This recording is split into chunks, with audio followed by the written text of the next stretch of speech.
to Plough Lane on a very festive edition of Plough Lane Live. We've got Rob Boyce to my left, Rob Boyce to my right, George Davis to my left, and Nick to my far left. And we're getting some team news to start with, and we take on Newport County today. Whilst Mike finds the graphic, I know Carl Hudlin starts, which I'm sure will be a joy to Rob Boyce. You know what? Carl Hudlin deserves to keep his place in the team. He's got 2 goals and an assist midweek. And obviously we know that we've had a bout of flu and whatnot, so I'm not surprised to see him keep his place. Obviously I think it's big that we've got Nathan Young-Coombs on the bench today, but he hasn't played games recently because of his injury, and I think he probably was one of the players who had flu because obviously he wasn't in the starting lineup or in the squad in the Pizza Cup game. So yeah, I'm not surprised to see Hudlin give it his chance, and I think to be fair he deserves it. I mean, he's sat on the bench for a long time, and like I said, he's got 2 goals and an assist. Why not go with him? And it looks like he might be playing in a number 10 or number 9 position with Davison switching. Looks like possibly 4-2-3-1 for me, but I'm intrigued to see what the rest of the panel think. Absolutely, and looks like Widgeard and Pearl play sort of a defensive midfield partnership, which is George. Yeah, I'm not sure whether it'll be Widgeard and Pearl or maybe Widgeard and Chislett, with Pearl being a bit more advanced. But I think it was interesting because at Plymouth, Hudlin and Davison did talk together for a bit, and Hudlin played as a 10 and Davison as a 9, being a bit more dropping deep and trying to be the traditional target man. So I think that's what we'll see from the front too, but it definitely looks like it's going to be a 4-2-4 of some sort of shape, or a 4-2-2 box, whatever that's going to be. But it's a big moment for us because Hudlin, let's be honest, he hasn't had the best start to his low spell with us. He's got, a good chance to try and resurrect his low spell with the January window coming up, so big afternoon for him. Absolutely, I think he's in sort of short minutes, but I think we can't really judge him too much on that. And as Boise alluded to earlier, the performance of the week was very good. Nick, is there any surprises for you, or do you think it's pretty much standard with? I'm still getting my head around this one, to be honest with you. But so I'm a little bit surprised. I'm interested to note though on the bench, it looks like Lee Brown coming back in on the bench, which is good. Nathan Young as well. So we've got options. Players coming back there. Who's dropped out? Alex Pearson, I think. Yeah, so Alex Pearson on the bench, and then we're looking for, if we normally set up 4-2-3-1. Paris. So a big It is.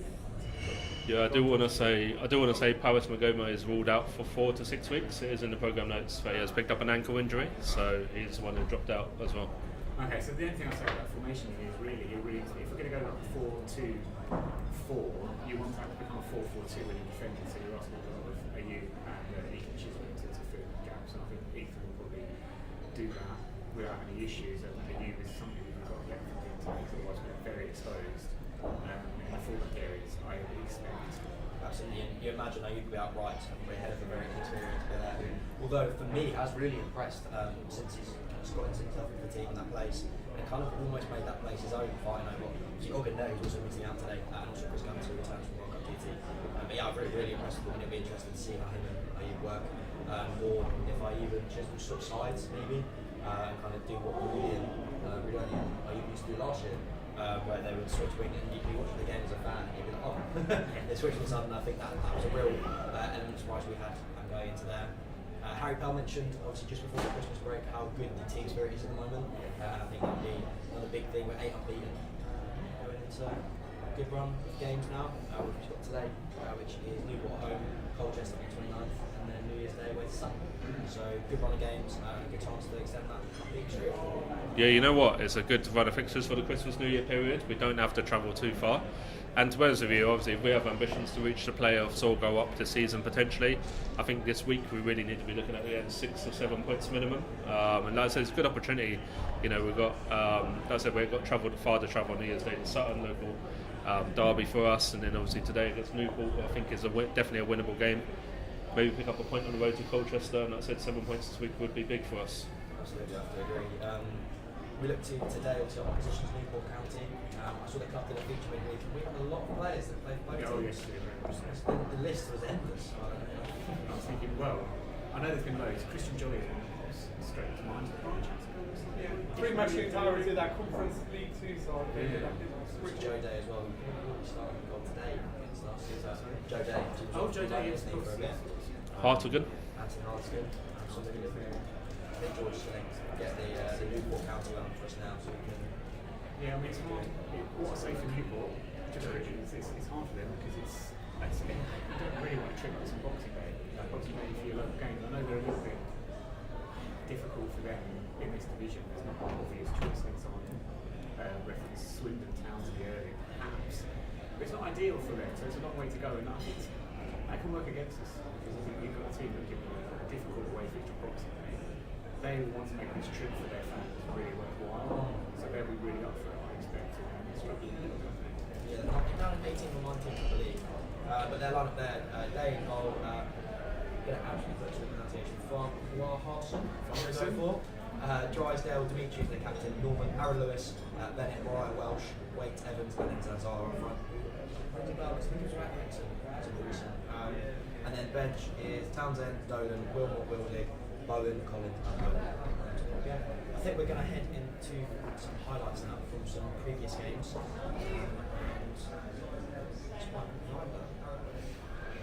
I don't know which one to go for. We'll go back to the FA Cup. We'll go way just for. Our last win here, was it? Grimsby. Grimsby.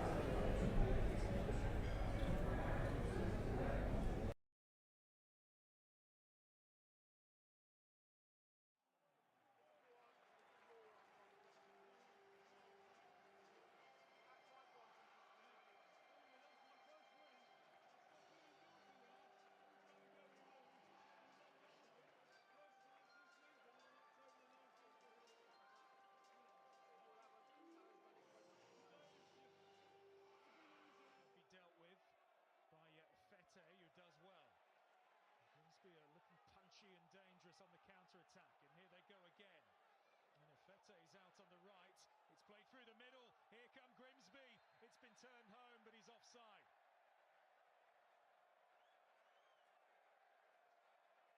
It was a very nippy and speedy Grimsby counter-attack, but it won't be a goal. Offside. Looking a real threat, John.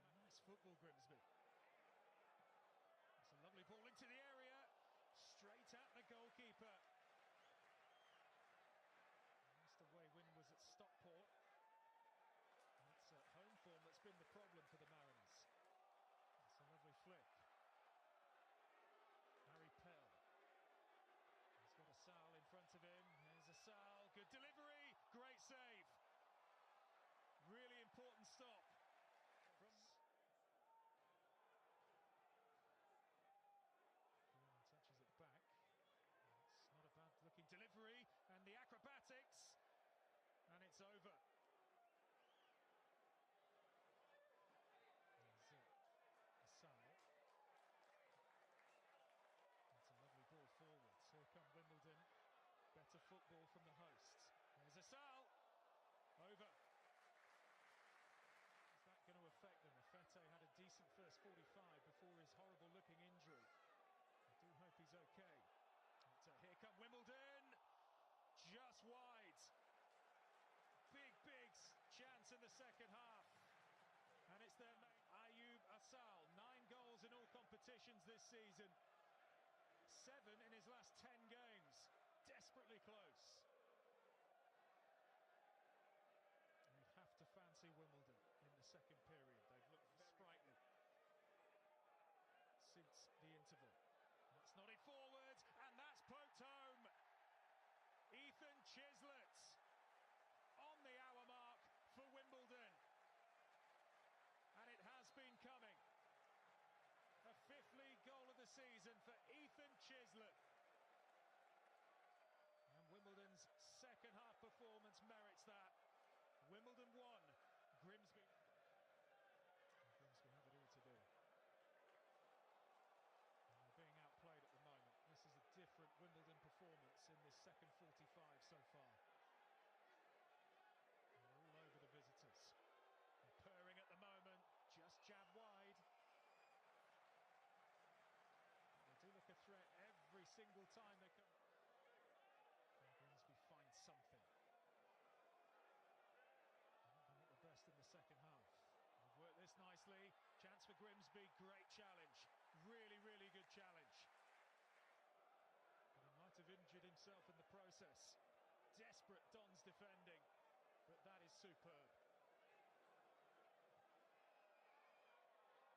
It's down the right end for Wimbledon.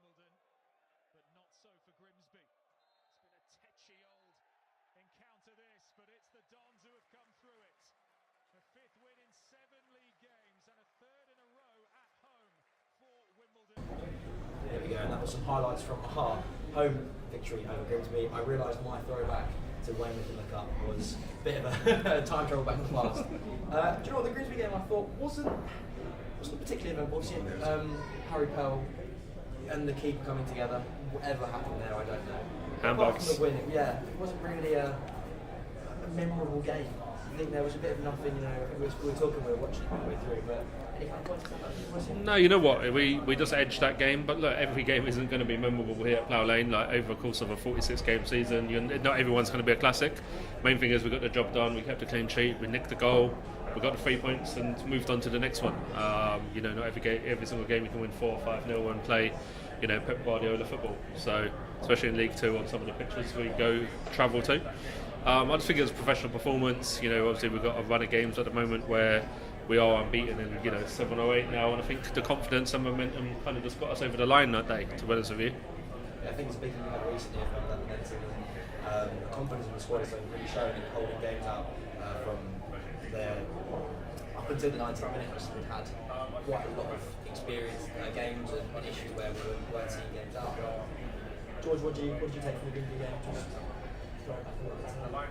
Yeah, it's a while back ago, but from memory we weren't great. We sort of struggled in the first half. They were the better side in the first half. Then there was that injury just before half-time when one of their players suffered a neck injury. Thankfully, he's all okay. But yeah, and then they didn't come out for the second half really, and we sort of took over and began to control the game. We deserved all 3 points, but it wasn't by any means classic. And then, just one of those games we dropped up, I suppose. Absolutely. The only thing I'd add to that is if you're actually looking at the game back, especially because we won the game, just probably deserved to get penalties, but we don't create a lot of chances. I think we had 2 shots in the second half, and we also got goals in the night. Swindon again was dropped to get chances, and I think we need to be better than that. Because getting used to the new tech here, I'm not used to holding up my AC in my hand. Sorry. But yeah, so we have to think about that. Clean sheet's been great. We have played teams that are struggling for goals themselves, and you look back at it and you look at the clean sheets, Grimsby not nice scorers.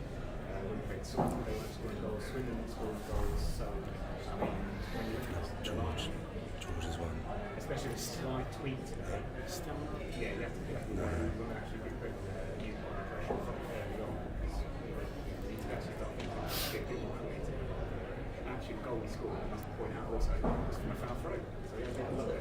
Just going to turn up to 10 just to see. So we got a bit of luck there, and I don't know if we saw the highlights. If we saw Harry Pell, yeah, I'd like to push that.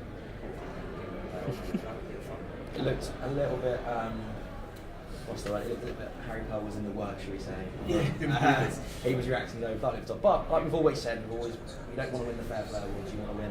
You want your team to have a bit of something about them. I think we finally got that back with the likes of Harry Pell, Ayoub as well. Obviously, Tranmere fans really playing up to that, and I'm all for it. Upset sometimes, but for me personally, I love it. I think it's something to watch, and it gives you a bit of excitement. I think it's something we were lacking last year, and with Harry Pell on your side, he reminds me of Lyle Taylor in terms of he's one of them players you love it when he's on your team, but when he's against you, a bit like playing Wickham at times, it winds you up and gets underneath your skin. But sometimes you need that kind of nous in this league, in this division, and that kind of experience and know-how. Can I just say a few of the comments that interest me, because there's a chap, I think Zach Thompson, if you scroll up, Spike, who's watching this from Indianapolis, where it's snowing. I think it's in America. Yeah, look at that. Geography is my strong point. But so it's snowing in Indianapolis. Is that, have I pronounced that right? No, I haven't. And over in the French Alps, it's raining from Jerry Stockbridge. But over here in Plough Lane over me, nice sunny day on Boxing Day, which I wasn't anticipating. So, yeah. Any more comments on the weather? Feel free to put them in wherever you're watching from. Zach, I think, should be making his first journey out to Plough Lane in a couple of weeks' time. So very much. I look forward to seeing you, Zach, on the account, and hopefully I'll play Stockport. Tickets for a $5 Is that the final game? Tickets for the final, but it's FA Cup next round. Where Stockport still in the FA Cup. Oh, wonderful.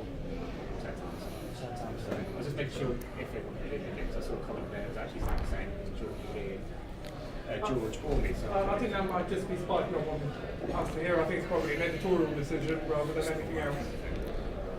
There we go. I think we also have some throwbacks to some Boxing Day games. There we go.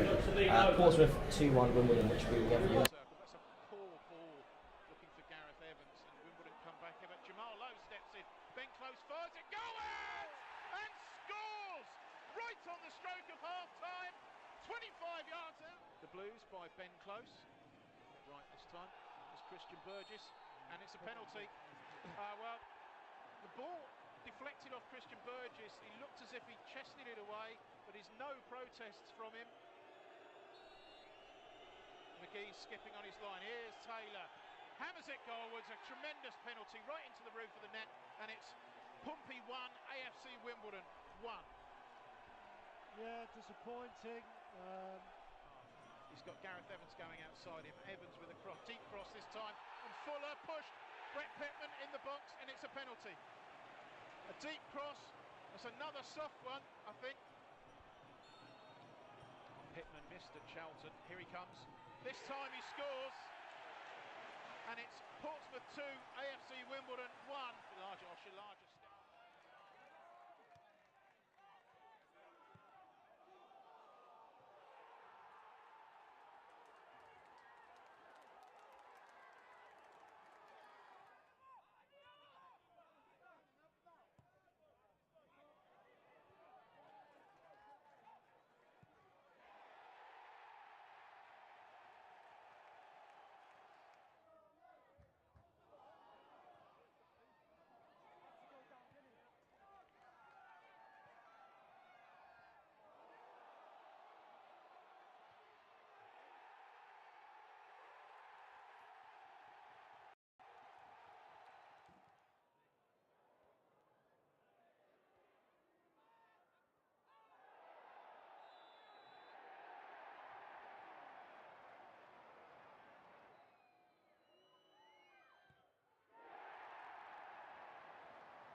Lost their way in League Two. A 5-2 win at playoff rivals Mansfield at the end of October served notice of their potential.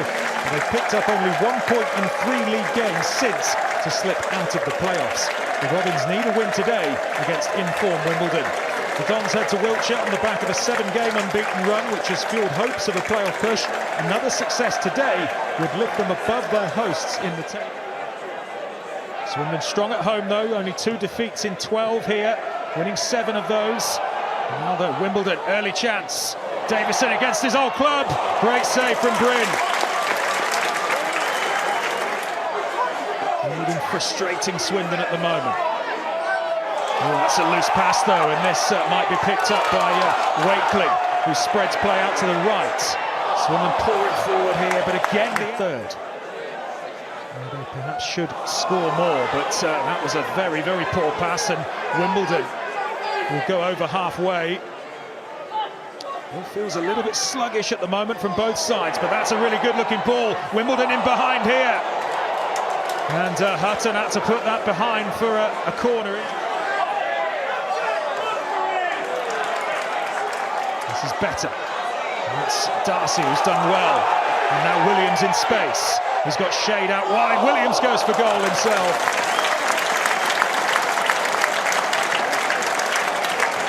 A bit wide.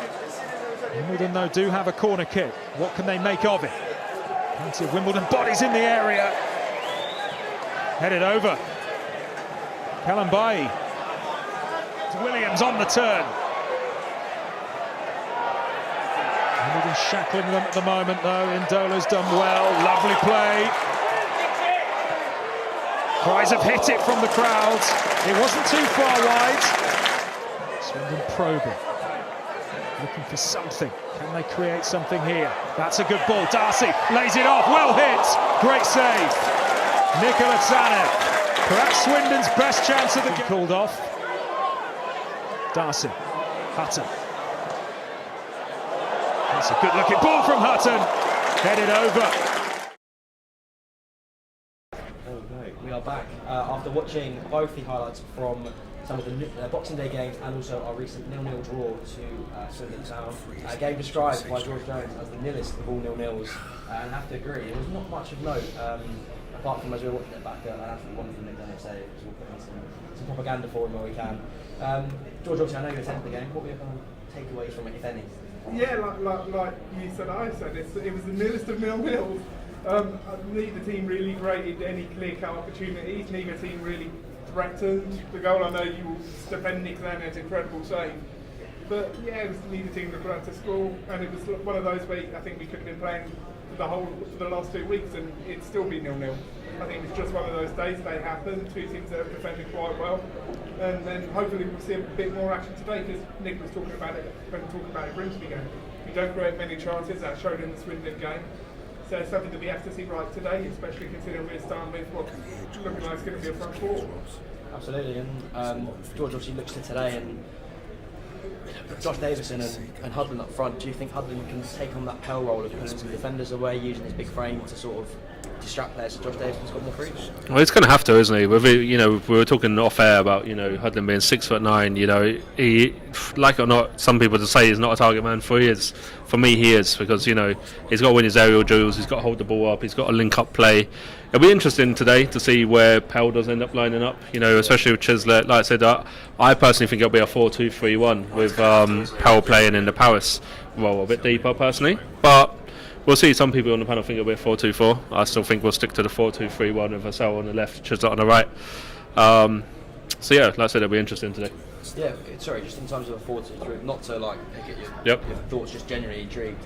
Who would play that central attacking midfielder role? Would you think Hudlin drops in, or Davison drops in behind Hudlin maybe? I think that's the interesting part, is who do you back to go in the number 10 role? I mean, if you look at it, Josh Davison does the work rate, so you'd probably say he would probably play in the number 10 role. But for me, I think Hudlin would be better just because he can link up play, hold it up, win the flick-ons onto Josh Davison. So for me, I think Hudlin will play in the number 10 role if it is today, and that's kind of how they kind of lined up in the when they were both on the pitch before for the Pizza Cup. Hudlin was kind of in that number 10 role with Josh Davison just off him. Absolutely. Yeah, I was just going to say on that, I do think those two in the middle together, it will be Davison will play as the 9, as the player winning his headers, just because whatever you say about Hudlin, just because he's 6'9", it doesn't make him a target man. He don't win his aerial duels as much as someone who's 6'9" probably should. He looks much more comfortable with the ball at his feet, much more confident running in behind and playing on the shoulder. So I do think he is more of a number 10. It almost would exclude his height from the conversation, because just because he's 6'9" don't mean he's winning his aerials. Even though it should give him an advantage, it's not happening. So I think he'll play as a 10, and Davison will be the one dropping a bit deeper, trying to win the flick-ons and hold the ball up to then kiss the Carl Hudlin. Yeah, Nick Cullen. Who plays where for you? I was just thinking about it, and I was wondering if you actually think about Chisholm and where he used to play at the start of the season, so he was sort of playing midfield 3. I wonder if he actually switched to a sort of 4-3-3 almost, where you have Hudlin players on top, maybe a youth just behind, and then Chisholm plays a deeper role alongside Kevin, which I don't know. Whatever happens, so maybe even time, yeah. But whatever happens, I think Newport, I very much doubt they were expected that whatever lineup go with, I don't think they've been expecting it. So I think they're probably looking at it when the team come in, sort of searching around to wonder exactly how we're going to play. I know that I've been played against Plymouth in the cup, but does anyone take any tactical analysis out of those games? They're sort of a bit of they're in their own sort of world, aren't they? So I wonder if Newport are looking at that team going, we've got no idea how we're actually going to go about this now. So they just retreat a little bit, and it might be a very cagey opening first 20 minutes. Could be about as good as that incredible tactical compliment here, but it does give us a lot of ability. You've got Chislett, Pell, Hudlin, and arguably a Salah Davis who can play that central role. Chislett can play deep, Pell can, maybe they can switch around. I mean, are they going to? I'm not a manager, but it gives us real options, and it's quite exciting actually of what could happen out on the field today. And I think it's going to give us, like you mentioned, a bit of an advantage over Newport. So strict to what we've been playing the whole season. Most games have been unchanged, obviously injuries. Real chance with NYC coming off the bench. I think that's a real boost second half. Him and Davison against Crawley kind of sticks to mind. They were just constantly pressing at that line and really cause chaos. I think having Nathan Young-Coombs on the bench is huge for us because we've actually got someone who's a match winner and a game changer. We really lacked some players on the bench against Plymouth when we started getting, the legs started running out of legs in midfield and up front. We didn't have any options on the bench because obviously we're aware we had flu and missing players on the bench. I think having Nathan Young-Coombs on there huge for us. If Hudlin's not having the best game or Josh Davis not having the best game, we can obviously bring on Nathan Young-Coombs, fresh legs to run at defence. So interesting today. I think it's a very attacking lineup. We've got attacking fullbacks as well in both Bilal and Curry. So I'm intrigued to see what happens today. I've mentioned you mentioned the fullbacks. I've spoken about Curry and Bilal on previous pre-match shows. But George, obviously you are our kind of youth team expert, and you have mapped out Curry and Bilal being first team prospects for, I'd argue, Bilal for the last 3 seasons since I've known you. And obviously Jack Curry more recently into the fray. He's very successful loan at Eastbourne, and I myself said he wouldn't be able to step up to the first team just purely because of the gap in leagues. But he's come up and he's been one of our leading players this season. Where do you expect them to kind of take us now? Are they going to be interested in January? Is it they're going to be here for a longer time? Or?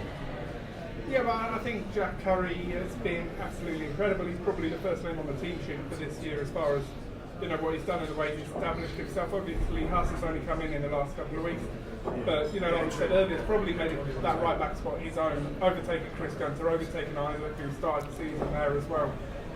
They've both done brilliantly. Both of those, you tend not to see full-backs go for meaningful money in January, so I think they're probably safe for them, but then the summer is going to be when we're going to start struggling to hold on to them. If Huss has a good 6 months, Jack Curry a good full year, then he starts probably seeing championship clubs. Certainly for Jack Curry coming in, Hassan probably needs another year, but yeah, I'd be amazed if Jack Curry during the year's time, because he is going to start getting some serious interest very soon if he keeps up these levels of performance. I have to agree. And we'll have a look at a bit of the round around the grounds and see the league table and some of the other fixtures today, and see what our predictions are. As you know, we get them right all the time. There's the table there. We find ourselves in 12th. There we go. 3 points off the playoffs. 3 points off the playoffs. We're making that late playoff charge at Christmas. Obviously, our opposition Newport find themselves at 18, just 8 points below us. And there's other games today. Rob, is there anyone that sort of stand out? Cool, put me on the spot. You know what? Me, I'd say Crawley. Whilst I look at the league and the fixtures, can I give a shout out to Anthony Pepes? Merry Christmas to him as well. So he put a comment in there whilst I just analyse these fixtures. I think the big ones are for me, I think Rochdale versus Hartlepool, 21st versus 22nd is interesting. Mansfield versus Northampton as well, 5th versus 3rd. At the top of the table is another one that I'll be keeping an eye on for me. I'm also intrigued by Gillingham and Colchester. Gillingham have just got new owners, so it'll be interesting to see if they spend big in January or what they do. I think everyone's looking at a January transfer window, including ourselves, with a bit of excitement, especially with Craig Hope here as well. Those are the three standout fixtures for me. Bottom of the table and top of the table is what I'll be keeping an eye on. But the big thing is for me, just want a Christmas 3 points, Tom. See if the big man, Father Christmas, can deliver on Boxing Day for us. Delayed 3 points. Nick, any games there for you? Yeah, there's a couple of things. I didn't realise Gillingham and Colchester is the bottom 2. And this could be the last season where it is rumours that 3 will go down from next season, so that'll be interesting. On that score as well, it's good to see League 2's got a couple of non-league fixtures today. Salford versus Barrow and Crawley versus Sun. I am joking for any fans who's watching, but yeah, Crawley versus Sun. It's a big one for me. It's a big one. It's a local game, and one team that's actually picking up. Crawley have been picking up lately. Sun's finding that second season as we thought they would. A little bit more difficult. I think they've only got one away win so far this season, and that was here. You know what? I didn't realise how low in the league Colchester were. I mean, I haven't looked at the league table for a while. I think because we had cancellations and fixes and whatnot, and so on and so forth. So this has been a little while since I've looked at the league table. I didn't realise how right down there. Obviously, we travelled to them on Thursday away. You know, we don't. Yeah, sometimes I'm not confident against playing teams at the bottom of the league, but yeah. There's a comment there from James Scorer. If Bradford beat Carlisle, we could creep into the playoffs. So are we all Bradford fans today? We're all Bradford fans. Come at 5 o'clock. Hopefully, we'll find ourselves in 7th, which would be quite a dramatic turnaround from the first 5 games. We found ourselves flirting with relegation yet again. And your point of not really looking at the table, I think it's because we're not close. We're not like screaming at the teams around us to lose. We're like actually potentially pushing up and pushing towards. Goal difference. Goal difference. We need to win 9-0 or Carlisle lose by something that matches to an 8-goal swing. So it really would be sneaking, really, the definition of sneaking. Maybe Cole Hadlin double hat-trick, maybe. Maybe, yeah. Well, maybe. Looking on top. About the same as him getting a hat-trick and Sam Cosgrove getting a hat-trick in the same way. That's very true. But yeah, no, so there we go. That's our kind of roundup of match day 23 in League 2. And then we're going to have a look at the lineup. Lineup again, there we go. You know what, I'm disappointed Stu didn't put a little festive hat on us out there. Little Christmas hat. He's missed an opportunity there with his graphics. There we go. With that facial expression. The grumpiest. He's got that picture of Kai Havertz with his man of the match. He's got his young player of the season. You don't look any more Is that what Sal got for Christmas? A young player of the season award? Young player of the month. Oh yeah, obviously. He might get young player of the season the way he's playing. If he keeps on scoring like he does, I think it'd be hard not to get it. In contention. Quite a good record, yeah, definitely in contention. Obviously, a lot of young talent this year in League 2. But yeah, let's look again at that bench. Broom, Gunter Brown, Nathan Young-Coombs, George Marsh. Going to get my knowledge here. Avi Bendel, I think, is that name that is slightly brushed over by the festive designs, and Courtney Senior. It's very balanced. I think we've got a lot of experience coming through to see out a game. Obviously, we've got the youth in Avi Bendel and Nathan Young-Coombs, obviously star power to come on and really kind of show what we could do. After last game, I think after last home game, which was Grimsby game, he was out on the pitch kind of doing some drills, and he looked very, very sharp, which is obviously good to see. And obviously remember to comment it, just see the comments there on the bottom right hand corner. Do we have the winning feeling? I'm guessing that is, I don't know whether it's just the fact it's Christmas, but I am feeling quite positive. Do you know, we were watching the highlights back a minute ago of previous Boxing Day games, and there was a few that I hadn't any memory of, especially Bristol Rovers. I can't remember that game at all. Getting old, Nick. That is old age, to be fair. Traditionally, Boxing Day games, I mean, the Bristol Rovers game, they sort of dispute that, or sort of rubbishes my point in a way. Traditionally, they're a bit rubbish. Like, apart from that Boxing Day 1963 that everyone apart from the 1963 Boxing Day, we've seen that about 100 times in the feed this morning. But when growing up, there was sort of the games were very entertaining. They were a bit slow, a bit fast-paced, and they normally ended up being nothing to shout home about. So normally I sort of go into the game expecting a draw, and I'd be quite happy with a draw. It wouldn't surprise me if that's what happens today. So winning feeling, I don't think I've got any real particular feeling. I'm just here to enjoy a day out. Christmas feeling. You know what I've missed though, with that Stevenage game being postponed, I was looking forward to that. It's nice to get back to Plough Lane. And it's not too cold either, because that Stevenage game would have been freezing as well. Negative 10, it would have been -5, wouldn't it? Yeah, that would have been not been fun to watch, especially if we'd lost or Steve Evans side would have been. I think Steve Evans and -5 would have been the greatest combination, I think, of a day at the football. Normally you think +5. Yeah. Should we have some predictions for the game? As we touched on already, some full predictions. Sorry to interrupt, I was just thinking, have we actually been on Plymouth last year? That's a good point. I've lost it. Because I was just thinking about Carl Hubbard and stuff like that, and I was thinking, he did score some goals. Joe, one of them won last year. Let's have a look at him. Let's have a look at his goals. I mean, none of these count, because he's a trophy.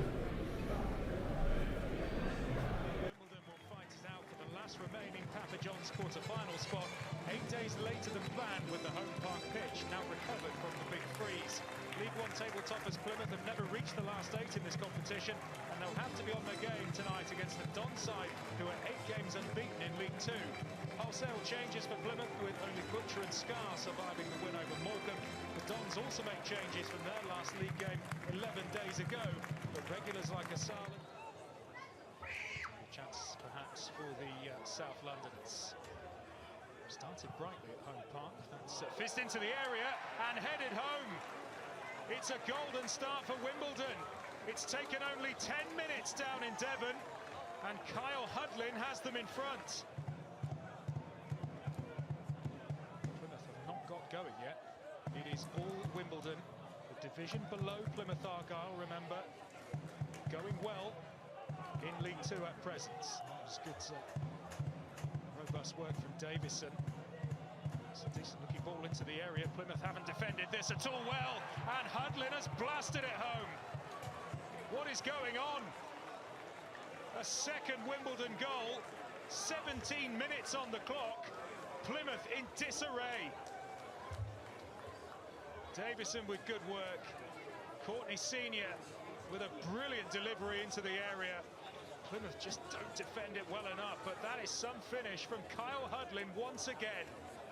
He's doubled his account for the season in just 17 minutes. He's on 4 for the campaign. Wimbledon 2 up.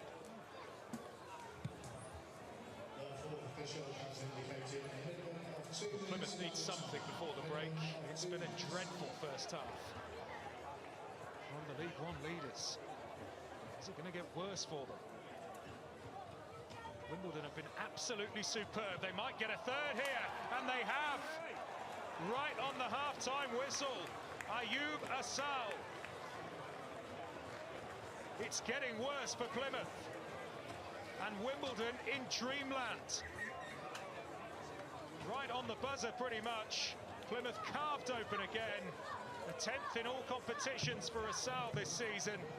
Wimbledon have been fabulous. And they've scored 3 at home park in the opening 45 minutes. Goodness me, what a scoreline. Plymouth 0. It's a chance. From range, though. It's a decent effort saved by the keeper, but palmed only as far as Cosgrove, and top of League One on Saturday. That's Cosgrove, and he's headed that home, and that's his second. And there's real hope now. 2 halves, all Plymouth in the second.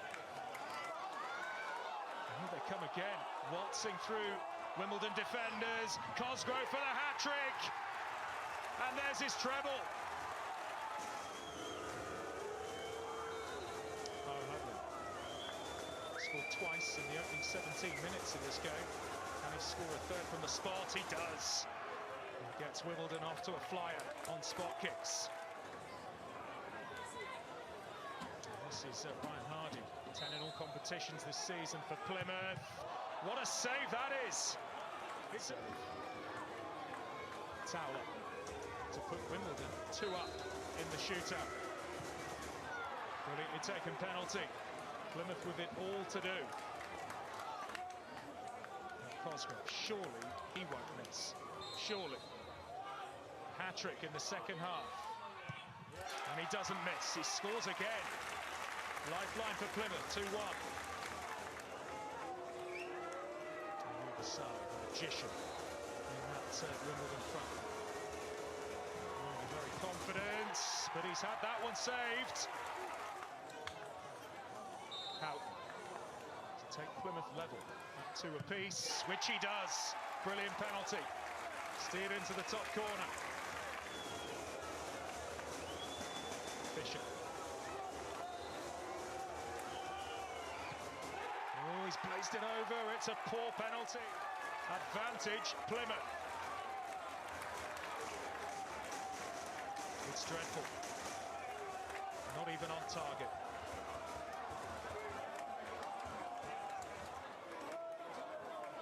Morgan Whittaker. He's been a real live wire for Argyle this season. 7 league goals from the spots. Argyle with the advantage. 3-2. Has to score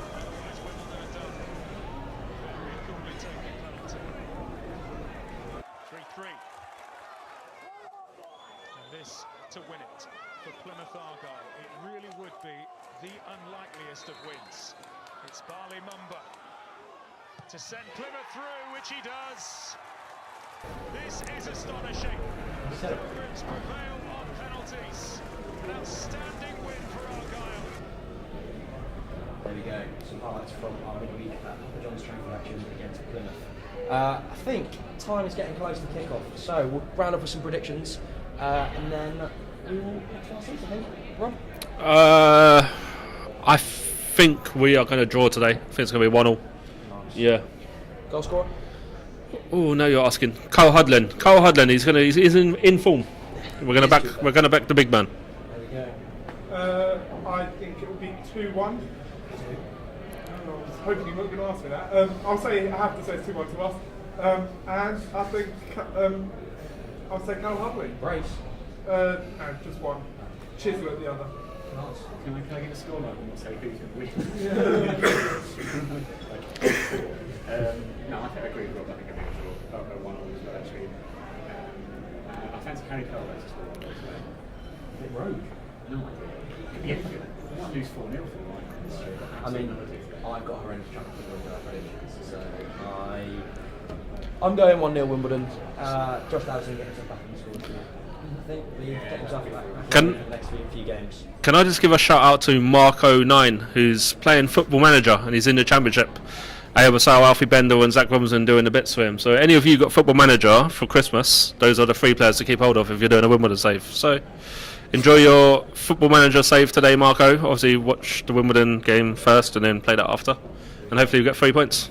3-1, see Pape's knows Hudlin's in form. He knows ball, Hudlin. Yep. Right, we will head off now. So thank you, Rob Boyce, our weather expert and Football Manager expert. There we go. That's what I'm here for. George Jones and also Nick Draper. I'm very forgettable too. We will see you for the post-match show after, hopefully,